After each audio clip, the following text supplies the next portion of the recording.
late, you'll be fine. Okay. 19, worksheet 19 on law of sines and cosines. Okay. Okay. Did anybody else miss in the packet? Here, you can have. Okay. Thanks. Everybody else have the packet? All right. We're going to spend pretty much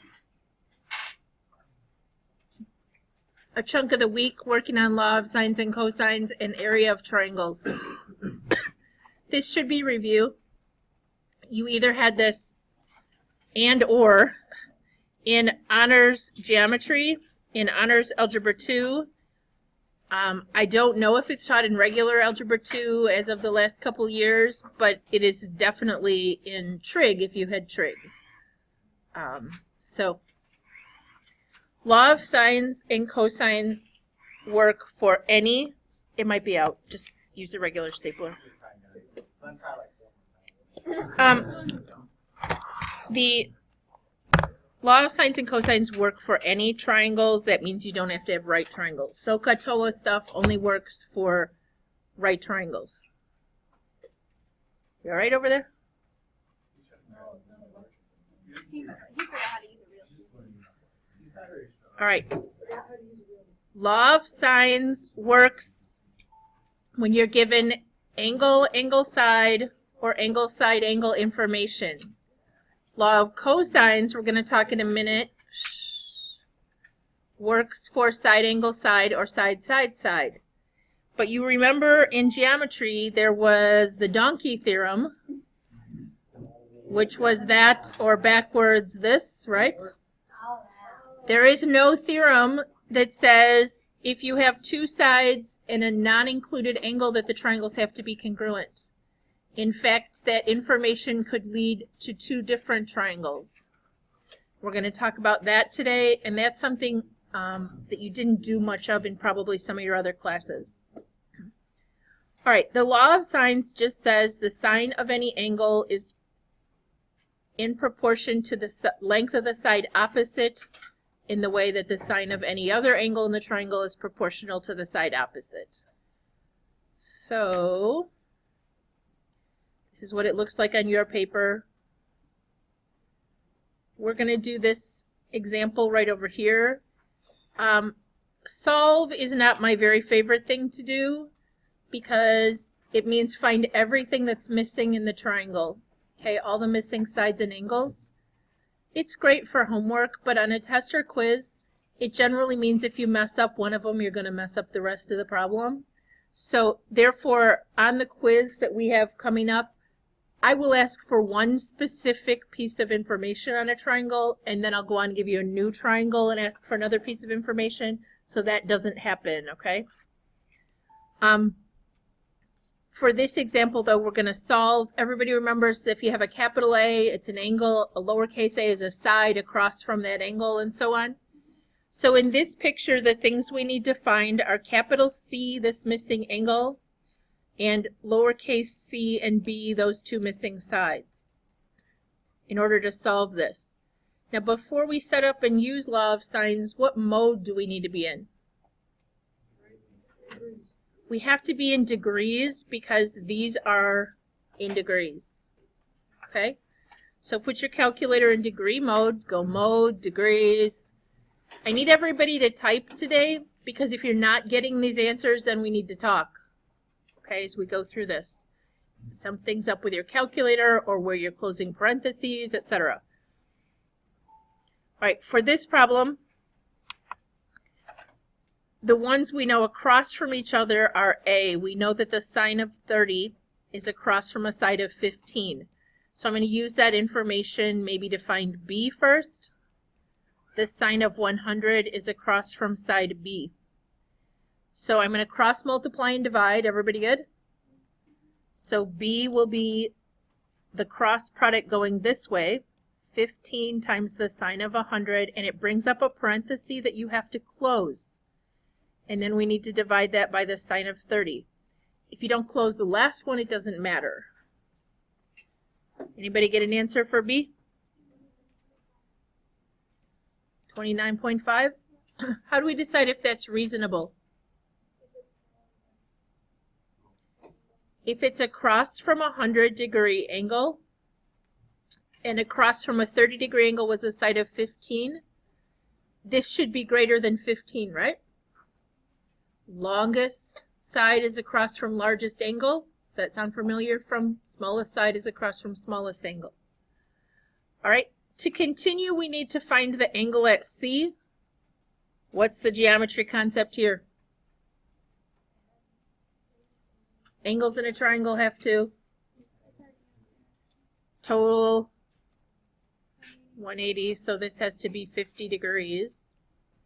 And then we can set up the sine of that 50 is across from some missing side C.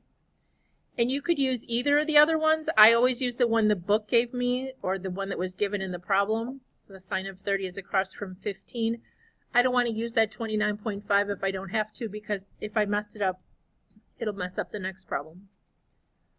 So typing 15 times the sine of 50 divided by the sine of 30, which you could do second enter on your calculator and just scroll back and change the 100 to a 50 and hit enter.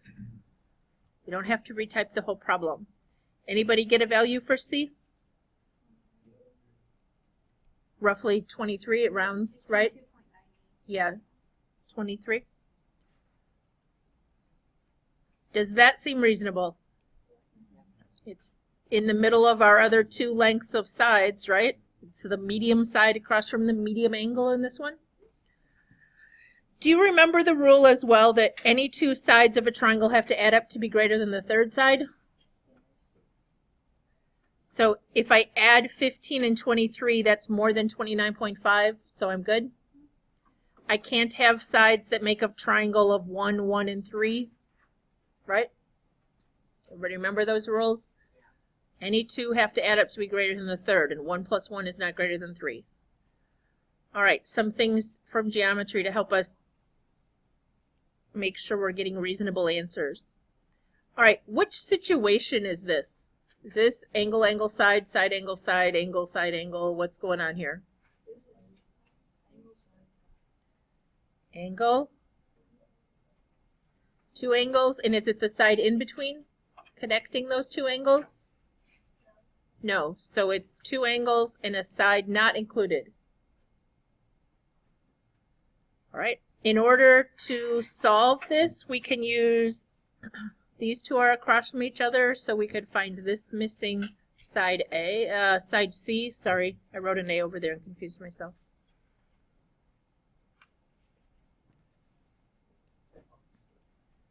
So the sine of 20 is across from C in the same way the sine of 150 degrees. Sometimes I make myself put the degrees just so I'm sure I'm putting those in the right spots.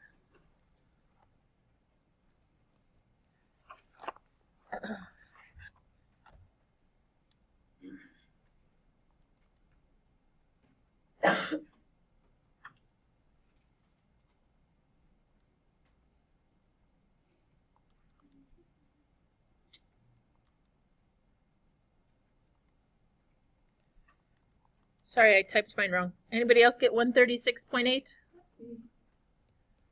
Thank you.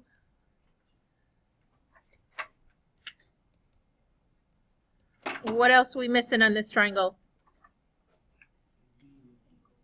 Angle B is a lovely 10 degrees to make 180. And that leaves side B to be across from a 10-degree angle, in the same way that the sine of 150 was across from a 200. Anybody already have B? Since I'm really slow typer today.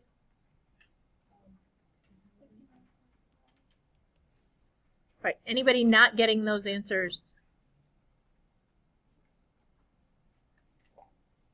Right? The second example is what setup, guys? This is an angle, angle, side in the middle, right? Angle, side, angle. Everybody okay? Now, I can't use law of sines until I find what? The third angle, because I have to have one that's across from this side. So 180 minus 38 and 63 gives me 79. Thank you. So can anybody set up to find one of the sides?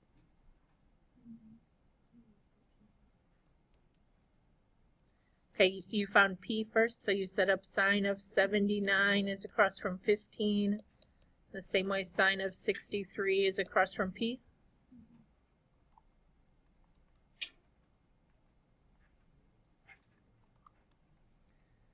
I got 13.6, so is that what you said, Alex? Okay, who can tell me the setup to find M?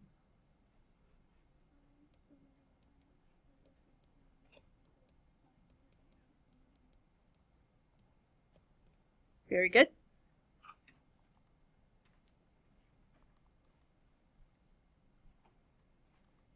Anybody get an answer?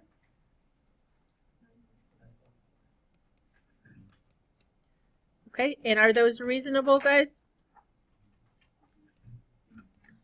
We have the biggest angle across from the biggest side, smallest angle across from the smallest side.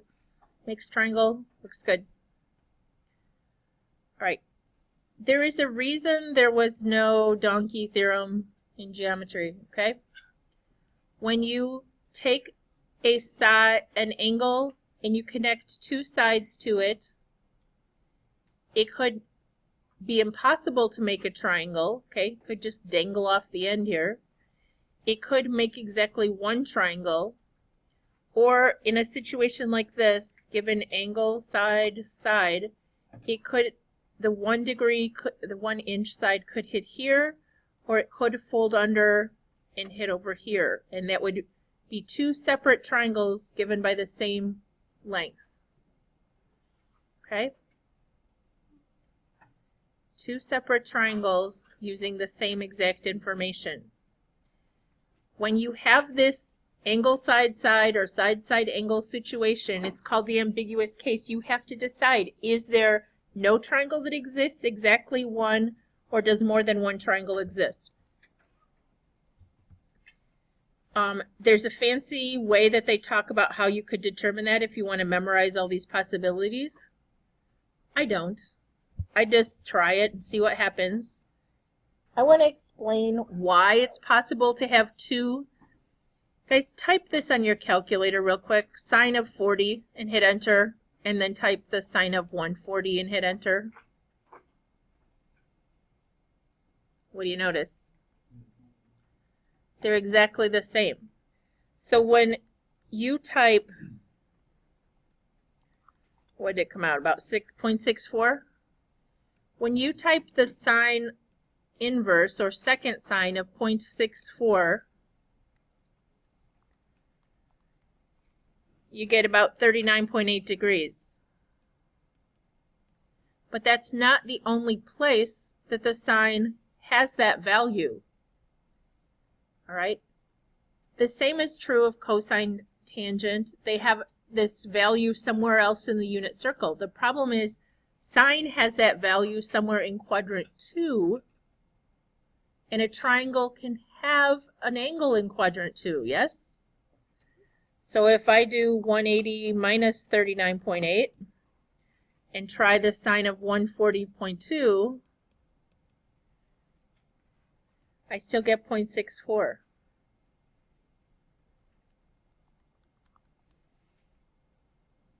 So your calculator is not giving you the answer because a sine of 0.64 could occur at roughly 40 degrees and also at 140 degrees.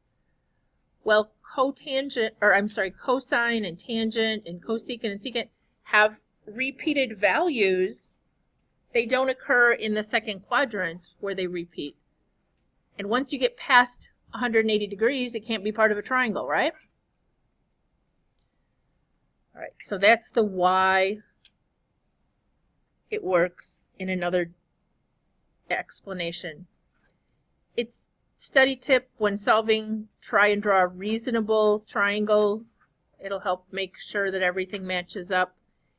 And it says here, when using second sine on your calculator will never return two possible answers because is using inverse sine. Remember, we talked about inverse sine as a function and how we had to restrict the values. So your calculator doesn't look in that quadrant. Here's a situation where they did the law of sines and came up with, what did they find first here? This is their goofy little test, okay? They proved that it could have two different triangles and then they have to solve it. We're going to just start on the back on worksheet 19B. We're going to talk about this triangle. This one actually says that there's a 61-degree angle somewhere. And there's a side A that's 12 units long. And across from the 60 is a side of 8 units. And we're supposed to try to figure out what are we going to have to set up to find first. Okay? Because we know this side across, we want to find A. If we write down the sine of A is across from 12, in the same way the sine of 61 is across from 8, we type 12 times the sine of 61 divided by 8, and we get some kind of a decimal.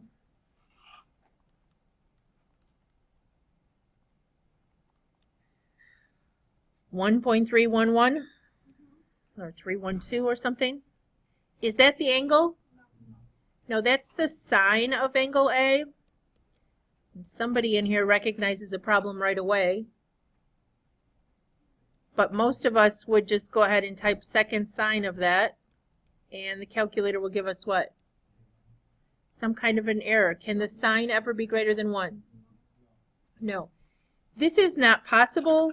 What happens is, because this side is 12 and this angle is as big as it is, when you put a side of 8 over here, it just kind of dangles. It doesn't reach down here. Okay? If we made this angle smaller, it would reach, or we made this side longer. But the other possibility is that it will make two separate triangles are possible. Now, your book is very nice and tells you, says find the two triangles given by this information. I'll tell you, your teacher's not that nice. Okay? On the quiz, the directions say solve for the missing information using law of sines or cosines. Some problems may have more than one possible answer. As in, one problem probably has more than one possible answer somewhere on the quiz, okay? That problem that has more than one answer will occur when you're given a side-side angle situation. You're trying to use law of sines to find a missing angle. What you need to remember is that anytime you touch this on your calculator, second sine, okay, you need to examine the possibility of two solutions. Now, how would we know if there's two solutions? Well, if I am looking for this, if I have a 100-degree angle over here, and it's across from this, and I have a 30-degree angle, and it's across from this, no, sorry, that wouldn't be the right situation.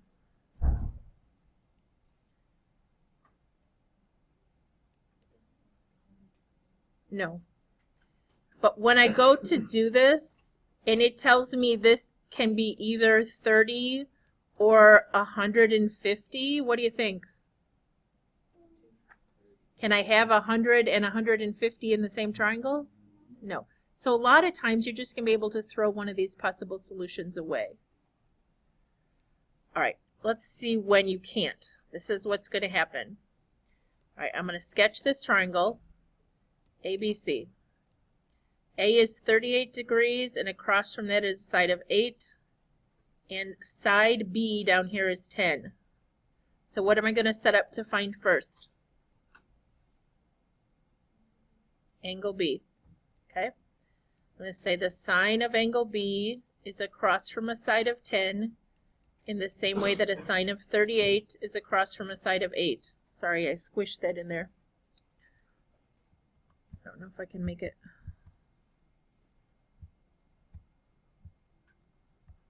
Can you read it? Anyway, Cross multiply, divide, and you get the sign is a decimal.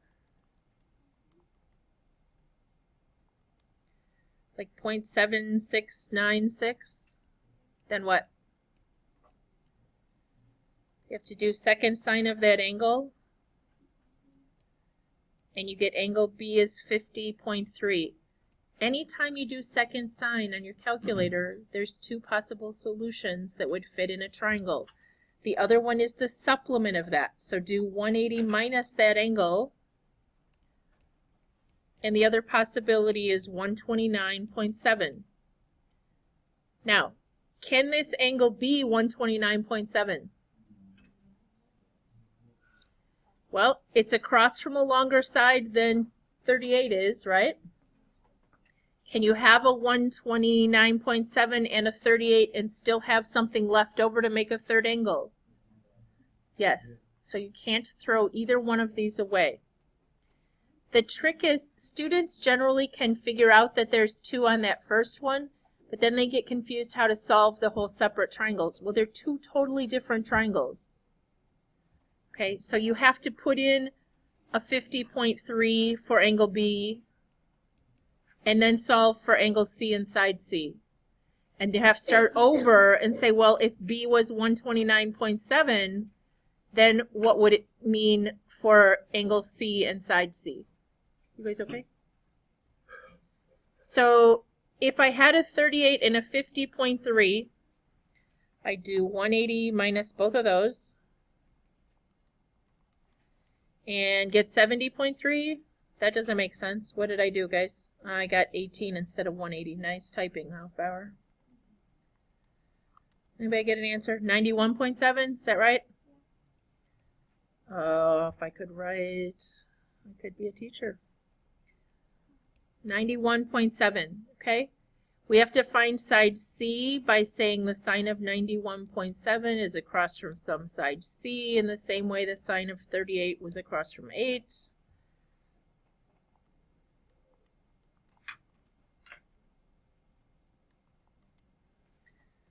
It rounds to 13, I think. Did anybody else get that? 12.988.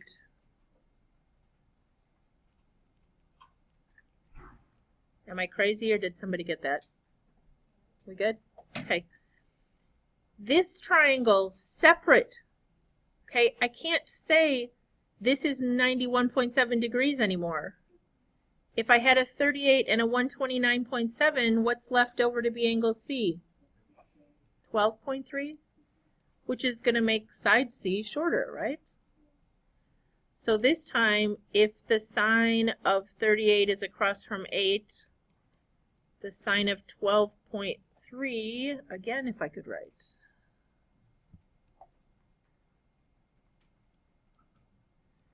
is across from our new C.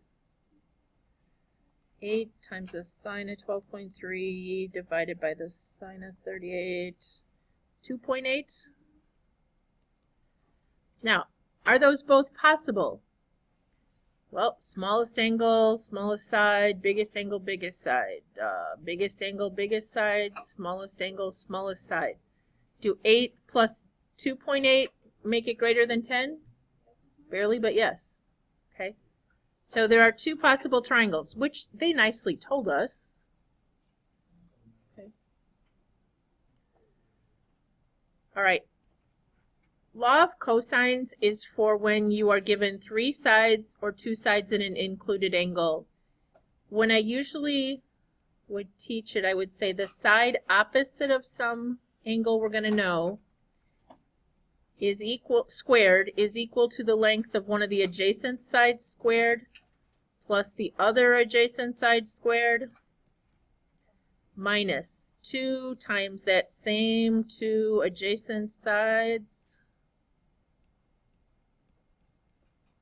This is all multiplied times the cosine of that included angle that this one was opposite of. This is not on your reference sheet. You have to know law of sines and cosines, okay? If you are looking for side A, you have to know angle A. Or if you're looking for side B, you have to know angle B. Or if you're looking for angle C, you have to know side C. Okay?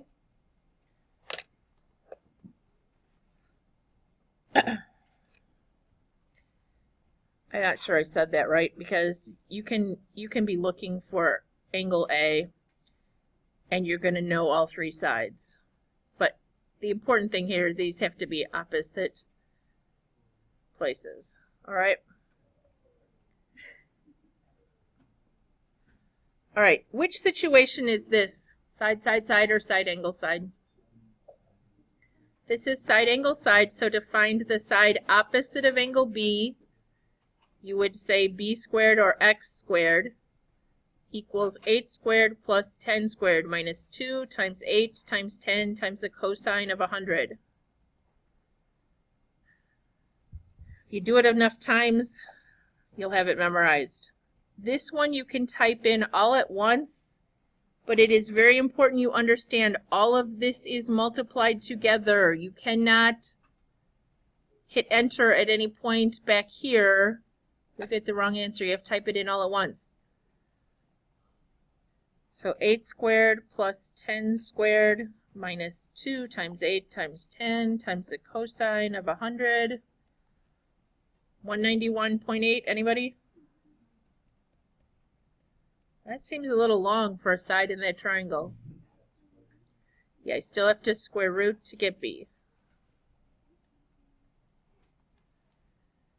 So I got b is 13.8. Does that seem reasonable? Should be the longest side, right? All right. Now this has determined a unique triangle, so we can use law of sines to find these two missing angles at A and C. So we can say the sine of A is across from a side of 10 in the same way the sine of 100 is across from 13.8.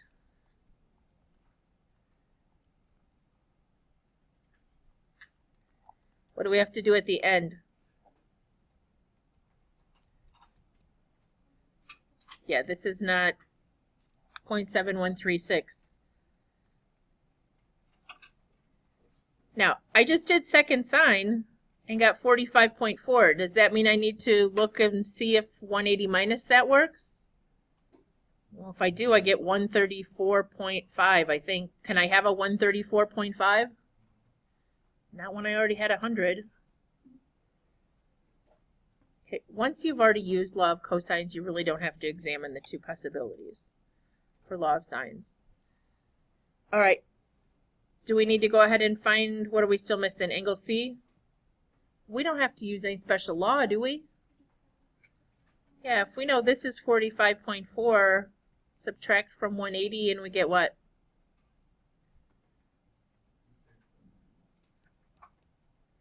$34.5, is that right? All right. Again, checking for reasonableness. We've already talked about that. When you're given three sides, you can do law of cosines 3 times and you will find all three angles exactly. If you don't want to do law of cosines 3 times, if you want to use law of sines, what you want to do is always find the largest angle first, because law of cosines will find you an exact answer. Law of sines gives you 2 possible answers when you're looking for an angle. You don't have that problem once you've found the largest angle. So which should I find first here?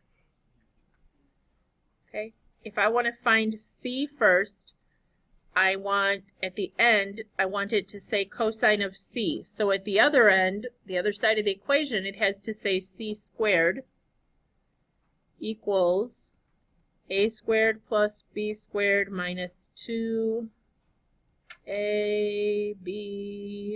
cosine of C. Okay, flash back to Algebra 1. How did you solve that equation? You went 2 plus 3 minus 4 is 1x and you got 10, right? No. You said maybe add those together and then subtract it over there and then divide, yes? Okay. This is the same thing. You cannot type all of this in because this is being multiplied right here.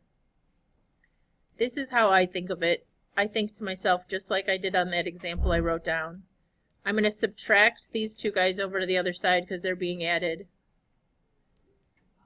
And what's left over here is -2 times 20 times 12 times the cosine of c. And yes, then I have to divide by all of that.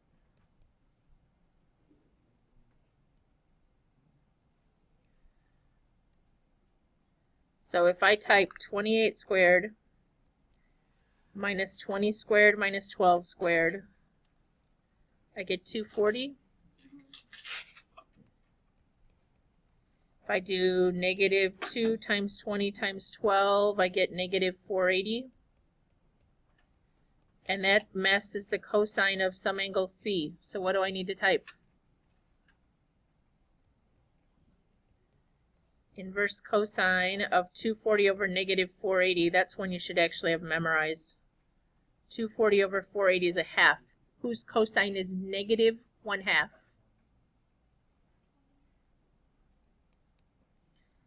Angle C is 120 degrees.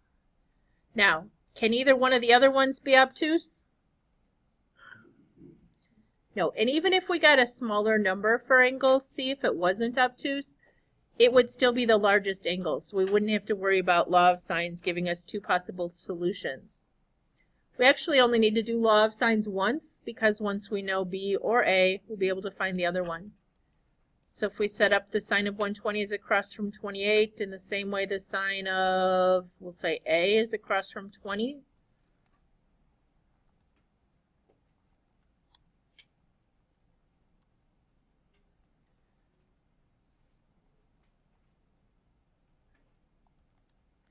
Got 0.618, am I done? I got to do second sine, or inverse sine, and I get 38.2. Which in theory would mean 141.8 also worked, but can I use that? So I have angle A is 38.2, and then just be lazy, subtract from 180. Don't need to do law of sines or cosines again.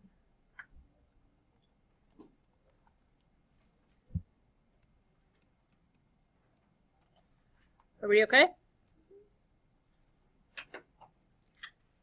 On the test and quiz, all of the answers have labels, like feet, inches, degrees, whatever it is, centimeters. That's helpful for keeping your sides and angles straight in my mind. The book doesn't do that. There's one quick application problem. If you read it, it's horribly confusing. Thankfully, they gave us a picture. Okay? It says, during an orienteering exercise, two hikers start at point A and head 30 degrees west of south. So instead of going straight south, they headed off 30 degrees this direction. They hiked for 6 miles to some point, and then they turned. We don't know how they turned, but they wound up down here at point C, which was directly south. And then they hiked the 8 miles due north back up to here. So our question is, how far did they hike all together? Or in this case, how many miles was it from B to C? Law of sines or law of cosines? Cosines. So we're going to say x squared equals what?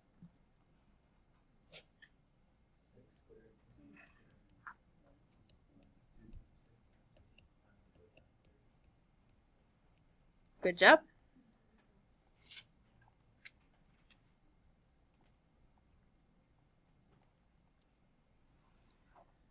Okay, so was it 16.9?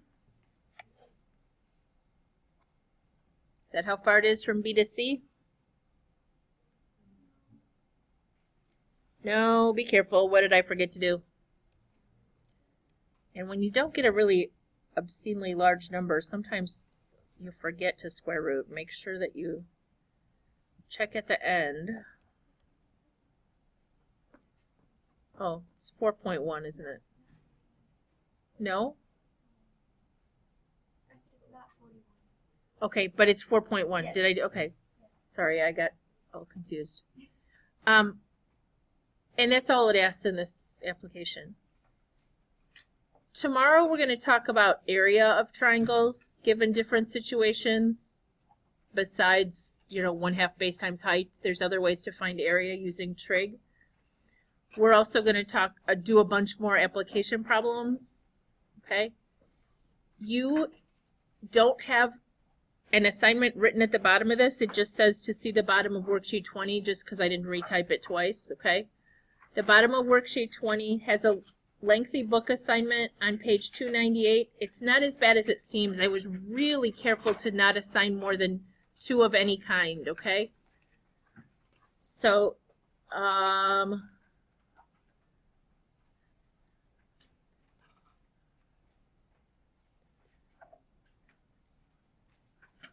looks like there's like 19 problems on that page.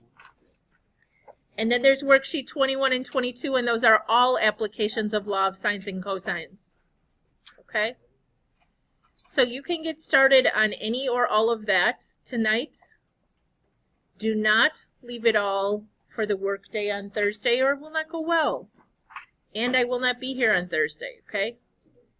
You'll have a sub. Tomorrow I will go over a couple more things on area of triangles. Wednesday we'll look at a few examples off worksheet 20 and 21, so maybe by then you'll have some questions.